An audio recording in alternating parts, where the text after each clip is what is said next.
En Oriente Medio, como decimos, la sensación de inestabilidad va en aumento. El equilibrio de esta región de fronteras imprecisas depende de muchos actores clave y uno de ellos es Siria, que acaba de convertirse en un nuevo foco de tensión geopolítica.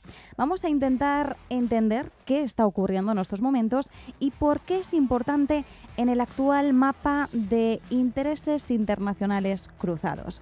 El régimen de Bashar al-Assad ha perdido el control total de Alepo, la segunda mayor ciudad de Siria y todo un bastión estratégico, ya que se encuentra cerca de la frontera con Turquía y forma parte de la ruta de comunicación hacia Damasco, la capital. Este último golpe ha reavivado la guerra civil siria que comenzó en 2011 en el marco de la primavera árabe, esa ola de protestas iniciada en Túnez y Egipto. Antes de nada, debemos comprender que este no es un conflicto entre al-Assad y los rebeldes u opositores, porque van a estar escuchando muchos calificativos hacia este grupo.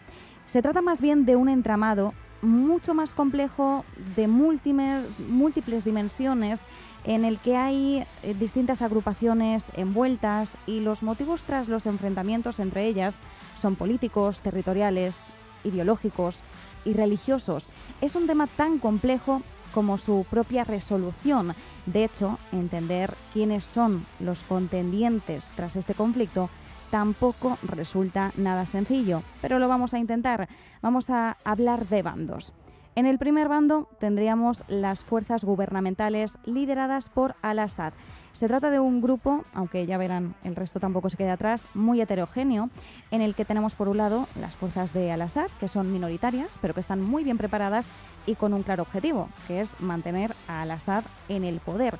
Pero aquí también encontramos milicias cristianas que prefieren un gobierno secular, aunque autoritario, a un gobierno islamista. Tenemos a Hezbollah, ya conocido, grupo chií respaldado por Irán. El interés de Irán aquí es muy claro, está en el equipo de al-Assad porque no quiere que gobiernen los suníes en Siria. Suníes y chiíes tienen un largo historial de odio irreconciliable. En este grupo de intereses también tenemos a Rusia, aliada de Irán. Si no hubiera sido, de hecho, por la participación de Rusia e Irán en 2016 en esta guerra, al-Assad habría perdido su gobierno. Desde entonces, al-Assad ha tenido el 70% del control del país con poder en las principales ciudades. Este sería el primer bando. Vamos a por el segundo, lo que llamamos la oposición siria. Está compuesto por grupos muy diferentes, financiados principalmente por Arabia Saudí. En el noroeste del país se encuentra HTS, Organismo de Liberación del Levante. Si lo mencionamos con la nomenclatura en español. Es el antiguo Al-Nusra. Es un grupo yihadista filial de Al-Qaeda en Siria. Turquía es aliado, ya que Al-Nusra luchaba y lucha contra los kurdos. Cabe recordar que para el presidente turco, Tayyip Erdogan, los kurdos son el gran enemigo de Turquía. Dentro de este grupo de oposición también tenemos una alianza de grupos pequeños islamistas bajo el paraguas del Ejército Libre de Siria, que se creó en 2011. En un principio, este grupo contó con el apoyo de Estados Unidos, que transfería dinero, porque aunque este grupo estaba bien entrenado a nivel militar, no poseía armamento. Sin embargo, cuando el Ejército Libre de Siria llegó a una coalición con Al-Nusra, insistimos, filial de Al-Qaeda en Siria, Estados Unidos viró completamente su posición y pasó a apoyar a los kurdos. En 2018, Trump, en su primer mandato, retiró el apoyo a los kurdos, pero aún así Estados Unidos sigue siendo un actor clave en este tablero porque conserva bases en territorio sirio para dar apoyo limitado a los kurdos, que mantienen en prisión a unos 10.000 milicianos del ISIS en su región autónoma de Rojava. ¿Ven que se están entremezclando muchísimos intereses? Por eso decimos que hablar de bandos o hablar de una resolución o hablar de este conflicto en sí no resulta nada fácil. Bien, pues dentro de este gran grupo de oposición también tenemos al Frente Islámico, financiado por Arabia Saudí. Es importante entender que todos estos grupos dentro de la oposición no siempre actúan en conjunto, a veces lo hacen de forma individual y a veces incluso se enfrentan entre ellos. Tenemos luego al tercer bando, no tan conocido quizás, que es el de las Fuerzas Democráticas Sirias. Es una alianza de milicias árabes, armenias, kurdas y turcomanas que luchan por conseguir una Siria democrática y federal. Este grupo se opone a Al-Assad, pero se centra en luchar contra el Daesh y Al-Nusra, que como decimos, Al-Nusra cambió su nombre y ahora es el Organismo de Liberación del Levante. Los kurdos son mayoría en este grupo de fuerzas democráticas, así que también tendría a Turquía como claro enemigo.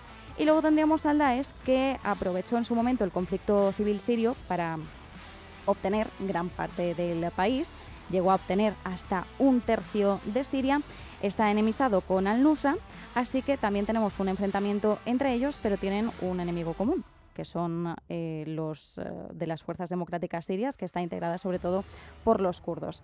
Bien, tendríamos estos grandes grupos con los que podríamos entender un poquito mejor qué es lo que está ocurriendo. Hechas estas presentaciones, el presidente Al-Assad ha estado en guerra con las fuerzas de la oposición durante 13 años. Desde 2011, este conflicto, para que se hagan una idea, ha matado aproximadamente a 500.000 de personas y casi 7 millones de sirios han huido del país. Dentro de la oposición siria, HTS es el principal grupo que ha liderado la actual ofensiva contra Alepo. El avance de este grupo representa la escalada más significativa de las tensiones desde 2016. Lo que estamos viendo en la actualidad es la consecuencia de un conflicto sin cerrar, cuya chispa se ha encendido al calor de otras tensiones que tenemos en activo en Oriente Medio, Líbano y Gaza. El reciente ataque al gobierno de Al-Assad subraya la fragilidad de su régimen y la enorme dependencia que tiene en países extranjeros, en fuerzas externas, como es el caso de Irán y Rusia, para poder apuntalar este gobierno. Las cosas han cambiado. La guerra que azota Oriente Medio parece estar escalando. Y hay una pregunta de trasfondo, sobre todo en lo que respecta al conflicto sirio que nos está avasallando. ¿Cuál es aquí el verdadero statu quo?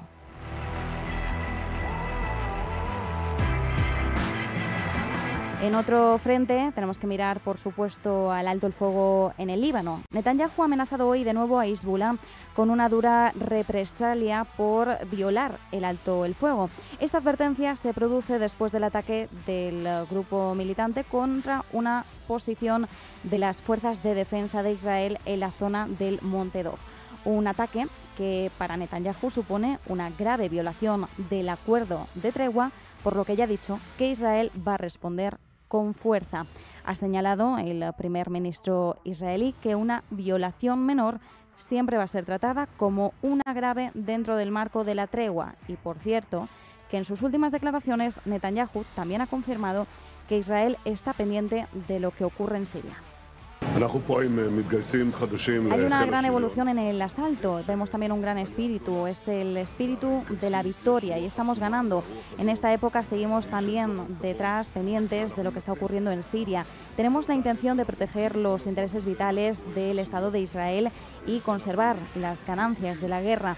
También apuntamos muy fuertemente al acuerdo del alto el fuego y toda la acción responde a la respuesta del ejército. Vamos a seguir protegiendo la seguridad de Israel. Hezbollah, por su parte, ha confirmado el ataque en Monte Dov a través de un comunicado y ha justificado que ha sido una actuación tras las repetidas violaciones del alto el fuego por parte de Israel. Ya ven, unos y otros dicen que actúan porque el otro lo había hecho antes. Hezbollah afirma que su ataque es una advertencia inicial en respuesta a los antiguos ataques de las fuerzas de defensa israelí en el Líbano en medio del alto el fuego, que apenas llega a la semana todavía de duración, y también por esa continua violación del espacio aéreo libanés por parte de aviones israelíes hostiles.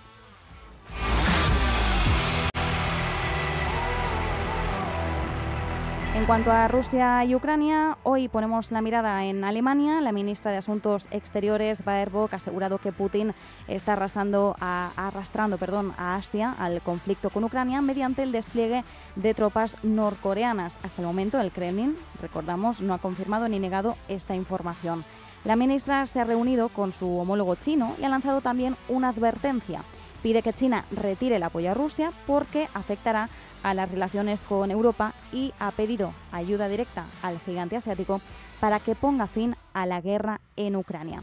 Según la inteligencia estadounidense, al menos 10.000 soldados norcoreanos han llegado a Rusia. Un portavoz militar ucraniano ha comunicado hoy en una entrevista radiofónica que tienen la constancia de que Rusia disparó al menos 60 misiles balísticos suministrados por Corea del Norte durante la guerra, en concreto en el estallido en febrero de 2022. Y hoy Olaf Scholz ha estado en Kiev. Ha sido el primer viaje que ha hecho a Ucrania desde los primeros meses de la guerra en el verano de 2022.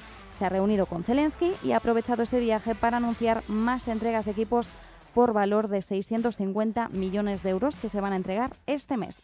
El paquete incluye sistemas de defensa aérea Iris-T, tanques Leopard 1 y también drones armados.